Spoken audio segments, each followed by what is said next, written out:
We got a question about the debt snowball, and I want to show you something about the debt snowball. All right, David Hunt asked about that. Here is a $10,000 credit card on my screen right now. $10,000 at 27%.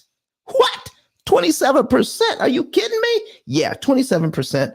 And all credit cards are amortized over 240 months. So the debt snowball would say if you have a mortgage, okay, then the mortgage is going to be more than the credit card. You need to focus on this credit card because it's the smallest one. Totally focused on that and completely forget about the mortgage. That's number one. And the Avalanche method also says that if you pick a loan, pick the one with the highest interest rate and attack that. So I'm going to kill two birds with one stone. The smaller debt as opposed to the larger debt. We're going to start there. Plus, we're going to start with the one who has the higher interest rate, 27% versus 6%. Now, everything that you've ever heard in the past says that. You need to focus there. Let me show you something. Because when you pay off a debt, what happens to all the interest the bank was looking for? Anybody on my stage, if you pay off that debt, all the amortization, all the interest the bank was looking for, what happens to that once the debt is paid off? Gone. Okay. So let me show you something here, folks. At $10,000, let me show you how much interest that they were going to charge this month on this. Okay. The interest only payment is $225. What? $10,000. The interest on that this month is $225.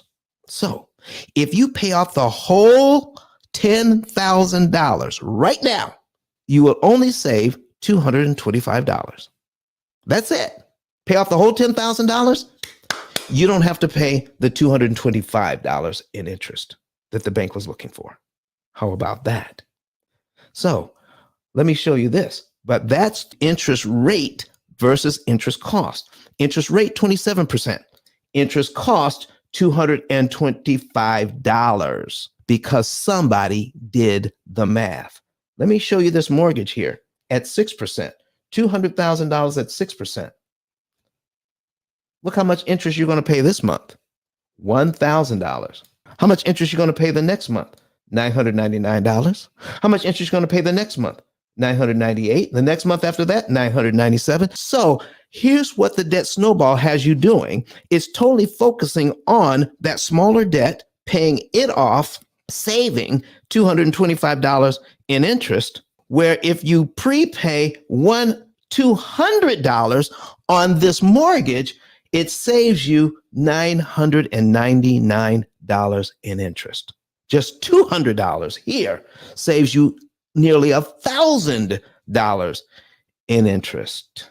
So folks, if you focus on the debt snowball and paying off all of these smaller debts and leave the mortgage to last, will you pay more interest than you need to, even though you're making progress in paying off debt?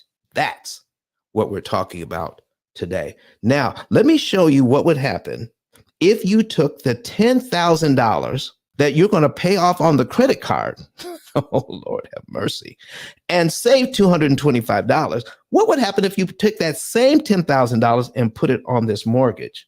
I need you to take a look at cumulative principal here. That is how much principal is paid down every single month, and we add it up for you. And you see cumulative interest, how much interest you pay every month, and we add it up for you. So if you go down to cumulative principal to $10,000, you go down to line 45. If you take that $10,000 and apply it to principal on this mortgage, you knock off 44 mortgage payments you never have to pay. And folks, you save $43,939.97 for the same 10 grand. So those gurus that are out there having you focus on the debt snowball or the avalanche methods, they work, but they're highly inefficient because no one is paying attention to how much interest you're paying as you use those systems. Our focus is not how to pay off the debt fast. Our focus is how to pay off the debt cheap. So we're going to instruct you as to where to put your money, when to put your money, and what month to do it in, what day of the month to do it on, so that we can increase the amount of interest you're saving per dollar. That's optimization, folks. And while we're on this screen right here, have you ever heard where people are saying, put a large down payment on a loan? Put a big down payment on the loan. Okay. I'm saying don't do it. Let's say you have an extra $25,000, okay, over and above what you need to get into this loan. And so if I put $25,000 down, I have a $175,000 mortgage for 30 years, and I start out on payment number one. But if I keep my $25,000 back and I get the whole $200,000, do you know I still have the option to put my $25,000 as a prepayment on this loan instead of a down payment?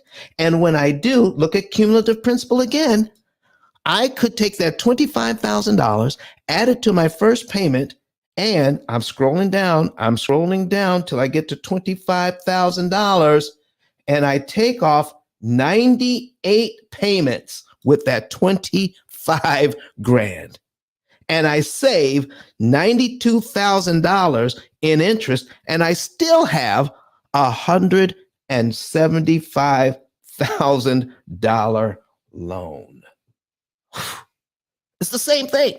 Watch this. So if I take off 98 payments, okay, 98 payments. So let me put that over here. I'm putting my calculator over here. So we're going to take 98 payments, divide it by 12. Folks, I just took off over 8 years using the same money. I could put it down as a down payment and get a $175,000 mortgage, but I start out on payment number one. Or I can get the whole $200,000 and prepay the $25,000 and still get to $175,000. But I start out on payment number 98, where I've just taken off over 8 years on a 30-year mortgage. With that $25,000 as a prepayment, I instantly turn a 30-year mortgage into 22 years if I don't do anything else.